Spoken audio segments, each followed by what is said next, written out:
everybody. It's Dr. Drake 63 here again today. Today we're going to look at a new acquisition, this one from a Uberti company that's out of Italy, out of Brescia. The same folks that make the 6-shooters that you've seen a couple of recent videos on. And what we're going to look at today is Uberti's copy of an 1873 Winchester. This one's called the 1873 short rifle. It's got a 20-inch barrel, so by today's standards, not necessarily all that short. We're going to take this out of the box and give it a good look over. Stay tuned.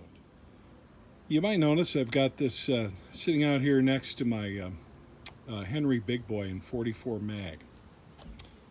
And the Henry, without a doubt, is a shinier affair. No question about it.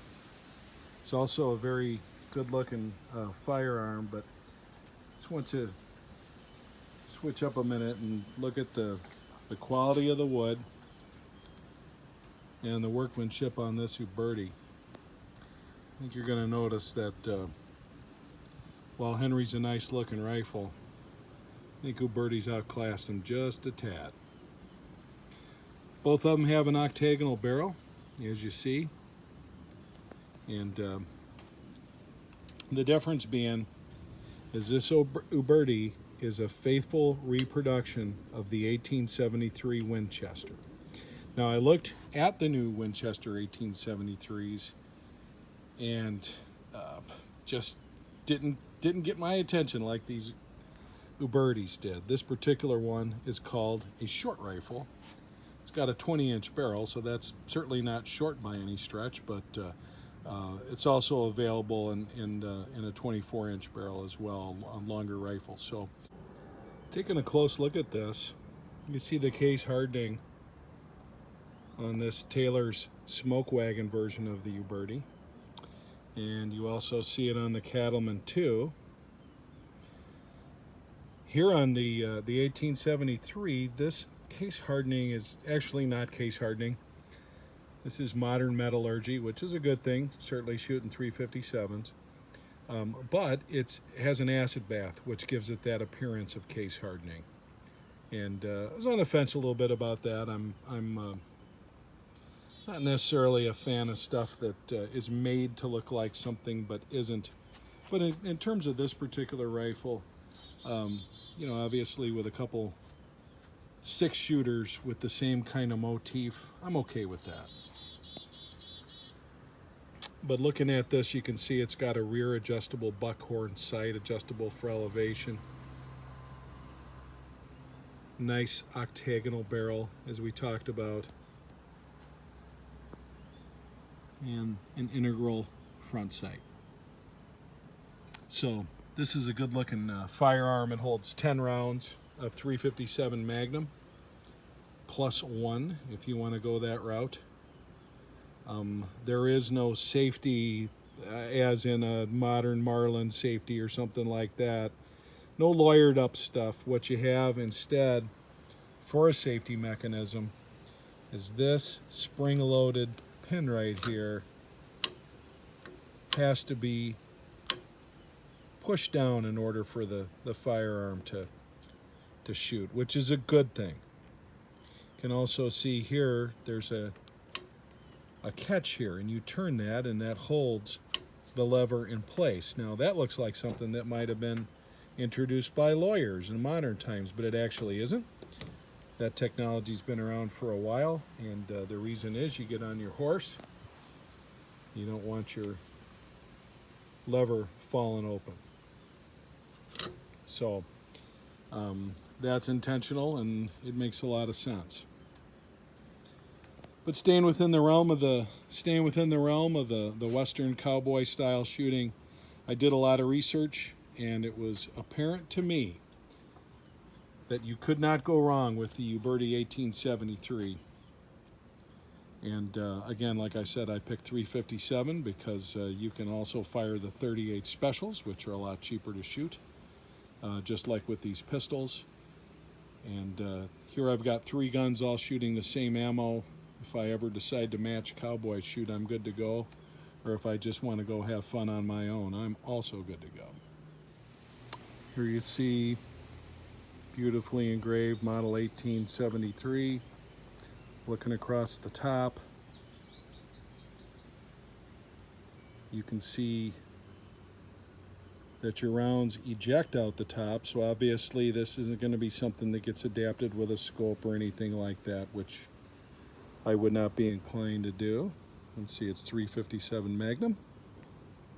And you can also see here that it's imported by Steger out of Echo Keek, Maryland, and is imported from the Uberti company in Italy.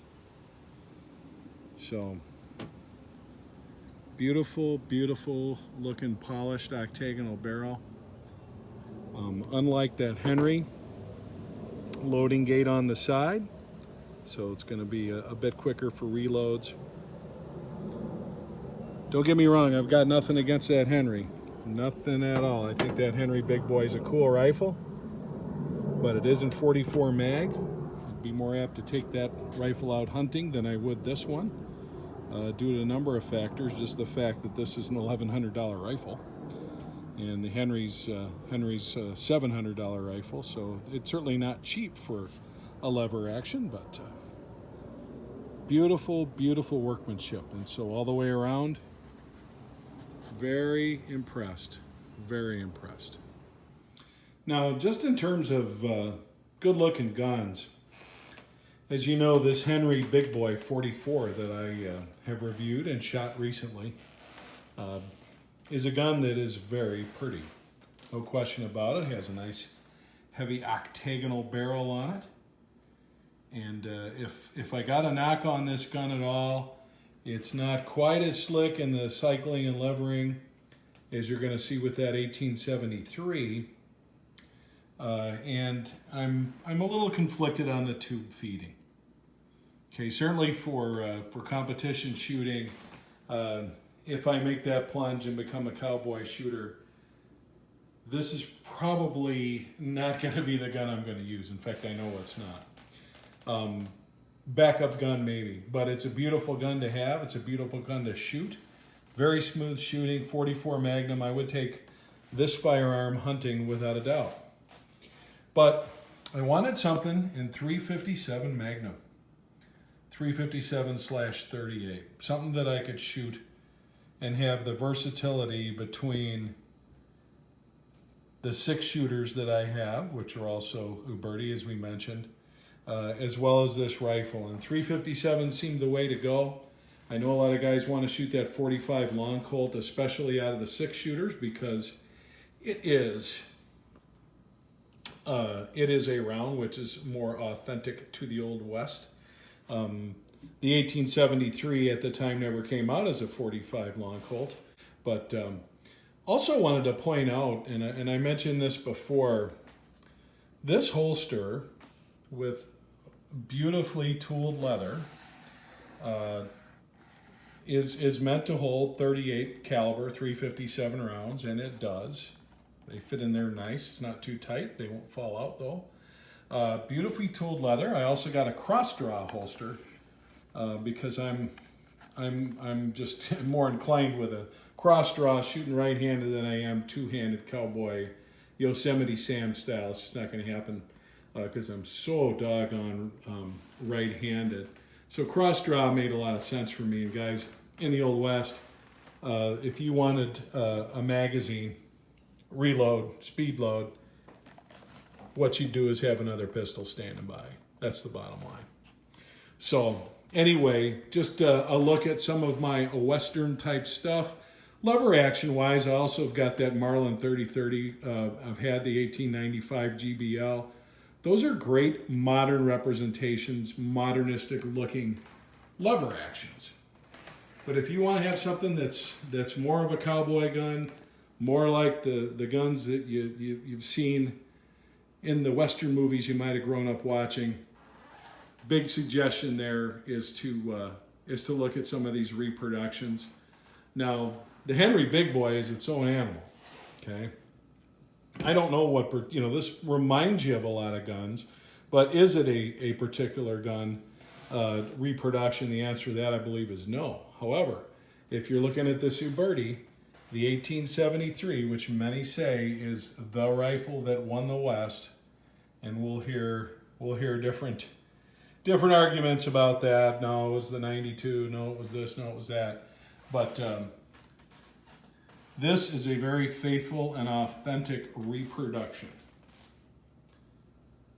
All the way down to this half moon cutout on the shoulder, steel butt plate. But I'm just going to even give kudos on the wood grain here.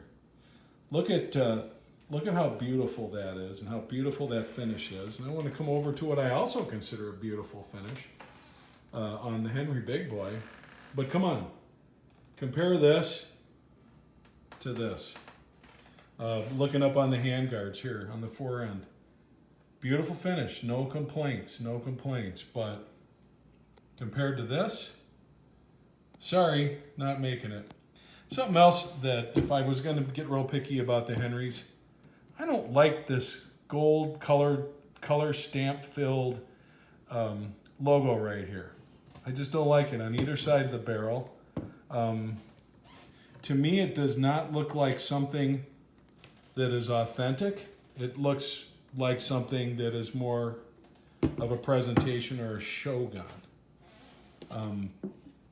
Again, kudos to a reproduction like this. It's my opinion. But very, very cool. Very, very cool. As Forrest Gump would say, these two guns right here go together like peas and carrots. Other thing I wanted to point out too, again, Henry, cool looking gun. I'm not here to put this down. Everything has its place. And I'm certainly not getting rid of this beautiful gun. But if you look real close at the internals on this, you're going to see that this is very much like a Marlin 336 type of extractor. It's a modern kind of system where it's going to extract very much like most modern firearms you see. Now, I've had pretty good luck with this. It does tend to get hung up every once in a while. This might still be a break-in issue with this gun, only with a couple 100 rounds through there. It's got a nice trigger, and thank you, Henry, for not putting some kind of goofy Marlin-type cross-bolt safety or something like that. I don't care for that. If we take a look here at the way this particular rifle functions, you'll see you load it through a side gate. That's very much like a modern-day Marlin. I already showed you that where this has a tendency, especially after it gets worked in, it's going to kind of drop. You don't want that to do that. So you do have the ability to fasten that up right here with this little catch right here. But what's interesting is if you look at this particular rifle, when you cycle it, you can see on the bottom here, this is an elevator. It lifts up the round from the tube and feeds it and ejects the other one from the top. See how that works? So straight out the top.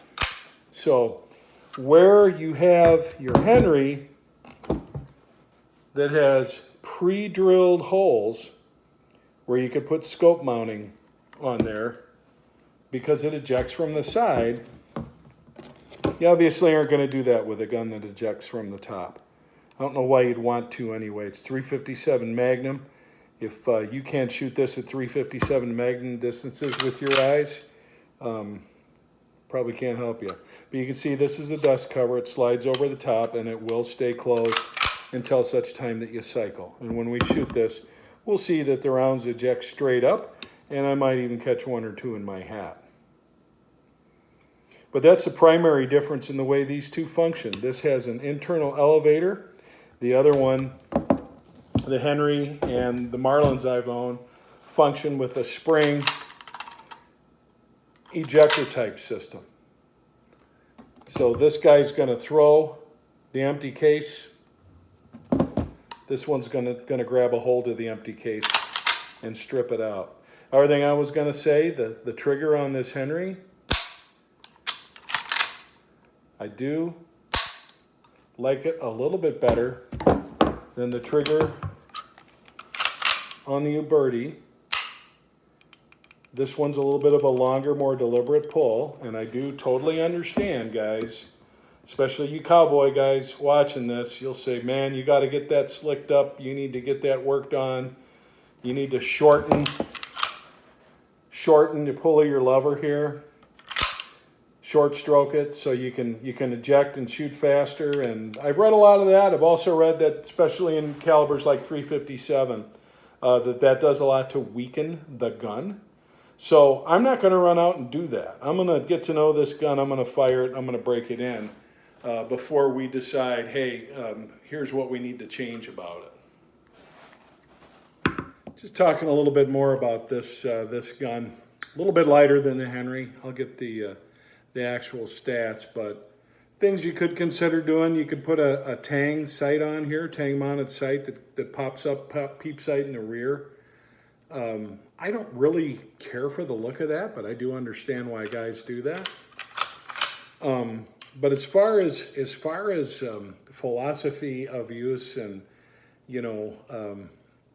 I've actually seen on some of the pages on Facebook, of all places, that talk about cowboy action shooting, or that talk about these kind of rifles, and guys are talking about them in terms of, what do you do if the stuff hits the fan, and are they reliable? And I'd rather have an AK or an AR or something like that. Look, guys, as you know from watching my videos, you know darn well that I have the tactical style modern rifles. The thing about it is after a while, you can only shoot the hell out of those things so much. You can only shoot so many thousands of rounds before it's like, okay, what's next? Do I keep acquiring ARs? Do I keep acquiring AKs? I can tell you that at this stage of where I'm at in life, it's kind of gotten boring. So the thought is, well, you mean instead of getting some kind of rifle that can shoot 5,000 rounds without fail and stocking up on tens of thousands of rounds, you're going to get something like this, which is probably going to have some kind of failure before it reaches 5,000 rounds. And it's a lot more expensive to shoot. And the answer to that is, yes, it is.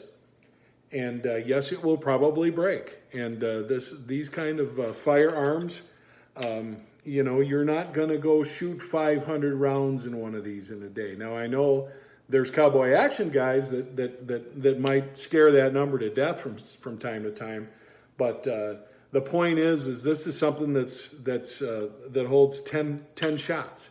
So are you going to reload this thing 50 times? Yeah, probably not. But you have a lot more parts that are spring related and things like that. Now, I will point out that modern metallurgy is at play here. Okay, so. This is made out of a much more reliable metallurgy process, a much more reliable manufacturing process than when these firearms came out in the 1870s. It's night and day. So you're going to get some better construction, some better machining, things like that. But these rifles are definitely meant to be shot. The question is, will this hold up like my Bravo Company AR or some AKs that I've owned? I don't know. I suspect I'm going to baby it a little bit more. And truth of the matter is when something wears out, it might be a little bit harder to get parts. But if you check places like Brownells and some places like that, the parts and springs for these things tend to be readily available. So in this day and age, at least for me, why not enjoy everything that the shooting community has to offer? And that's why I'm very interested in 6-shooters and very interested in these lever action rifles, and probably going to be looking at some more authentic versions of side-by-side shotguns than the Bacale that I have at some point. But for right now, looking forward to going out and shooting this. We will talk about shooting this side-by-side against the Henry. Again, I've got nothing bad to say about Henry. Henry is a modern production rifle that has an old school look. This is a modern production rifle, but it's from an old school design. Unlike the Henry, and it is going to function more like an old school gun.